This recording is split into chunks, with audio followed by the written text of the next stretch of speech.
Hey, new managers, if you're not giving your team the feedback they need, you're not doing your job. Your job as a leader is to say the hard things, to say what needs to be said. Even when it's uncomfortable, even when you don't know how they're going to react, even when it would just be easier to let it slide. But here's what's also true. Nobody actually teaches you how to do that, at least how to do it effectively. So it makes a lot of sense if you're avoiding it. But the problem is that avoiding it doesn't make it go away. It just makes the problem grow and get worse until you're forced to handle it.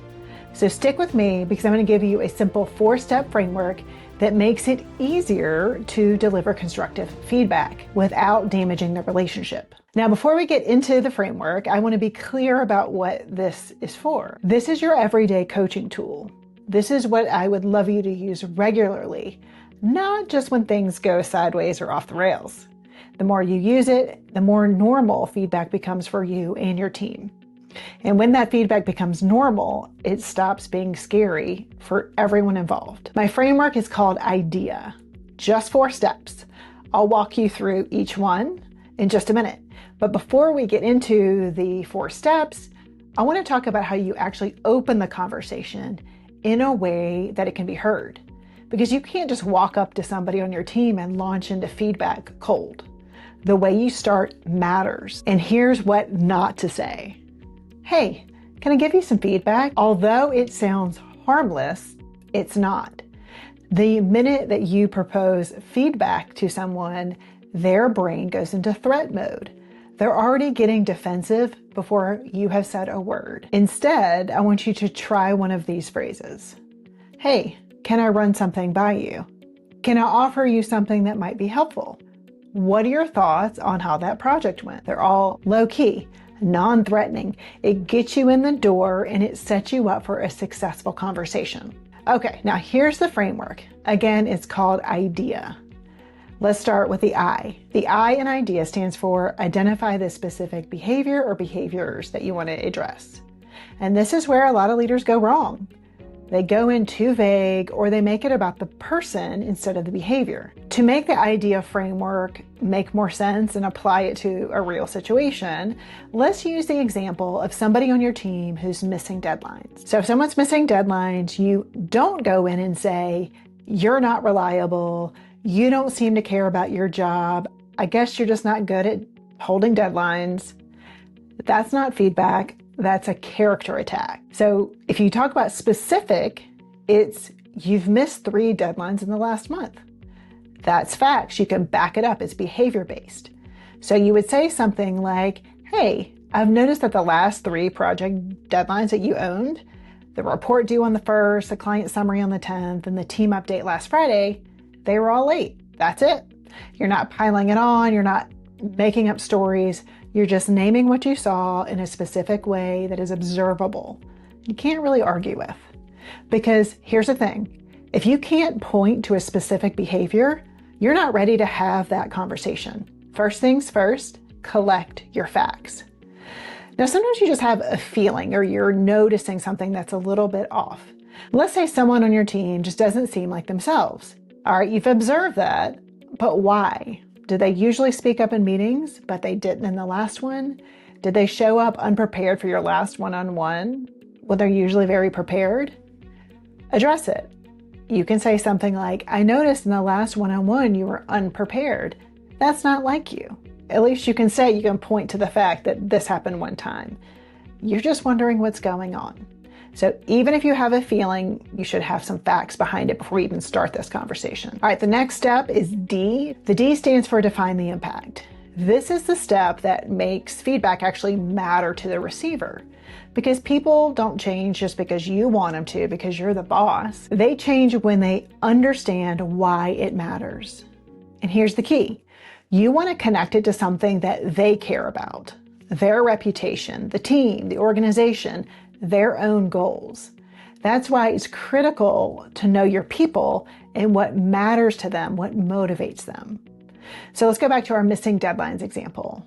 You might say something like, when those deadlines are missed, it puts the team behind. They can't move forward on their piece until yours is done. So either they have to work extra hours to get it done, cost the company, or the project is late, makes us look bad. And from a visibility standpoint, people are noticing. And I don't want that to affect how you're seen, because I know you're capable. I know you can do this job well. So in an example, you're hitting 3 levels. The team, here's how it affects the people around you. The organization, here's the bigger picture. And them personally, here's what is at stake for them. That last piece is important. You're not threatening them. You're actually trying to help them and try to motivate them in a way that they care about.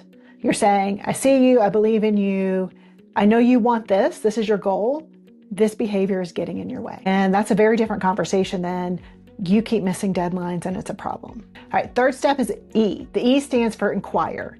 And this is the step that separates a feedback conversation from a lecture. Because up until now, you've been doing all the talking. This is where you stop and you hand it over to them and you get their take. You can say something as simple as, hey, what are your thoughts? How are you seeing this? Is there something going on that I need to know about? And after that question, you stay quiet. You shut your mouth, even if it's awkward, and you just listen. Because here's what might happen. They may say, yeah, you're right. I've been struggling with prioritizing and I'm not sure how to fix it. Great. Now you know the problem and you can problem solve together. Or they may say, actually, I've been waiting on information from another department and I can't move forward until I get it, but I'm not sure how to approach it. And now you just learned something that you didn't know. Maybe the problem isn't what you think it is. Or, and this will happen, they get defensive, they deflect, they make excuses. That's okay too. You don't have to go down that rabbit hole. You don't have to fix it in the moment. Just listen, acknowledge what they said, and keep on moving. I will tackle that situation of deflection and excuses in another video. But here's one of my favorite questions to use.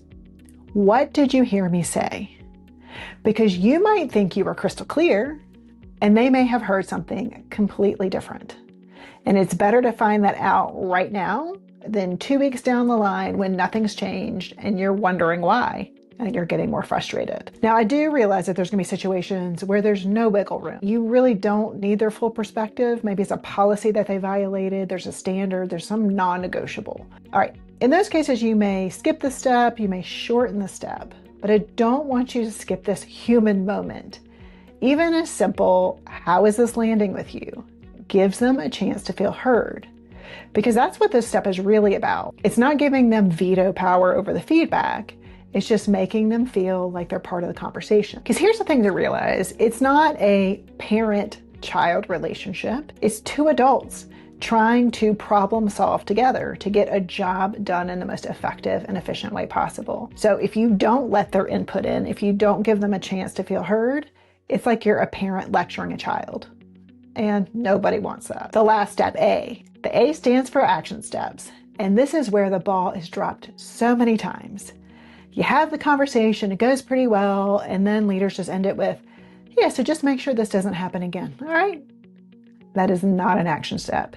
That is crossing your fingers and hoping for the best. Action steps are specific. What exactly do you want them to do differently? By when? So if we go back to our missing deadline example, you might say, here's what I'd like to see going forward. If you hit a roadblock that's going to affect the deadline, I need you to tell me at least 48 hours in advance so we can problem solve together. And then you ask, what support do you need from me? Maybe they need clear deadlines up front. Maybe they need a resource. Maybe they just need to know that they can come to you when they're stuck without feeling like they're failing. You really don't know until you ask, because feedback without a clear path forward is just criticism. The action step is what makes it coaching. And that is the shift.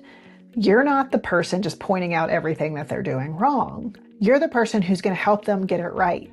You're the leader who's coaching and developing them to be successful in their role. So that's idea. Identify the specific behavior, define the impact, inquire into their perspective, and have action steps. This is a simple framework you can use anytime you need to give constructive feedback to a team member. Now I want to leave you with this. If you're giving feedback consistently, you're doing your job as a leader. You're not letting things pile up. You're not avoiding the hard stuff. And you're saying what needs to be said in a way that lands with that person, grows and develops them. And here's the bonus. When you make feedback a regular thing, it stops being this kind of monkey on your back, this big scary event that you're dreading. Your team gets used to it, you get more comfortable with it, and small problems get addressed before they turn into big ones.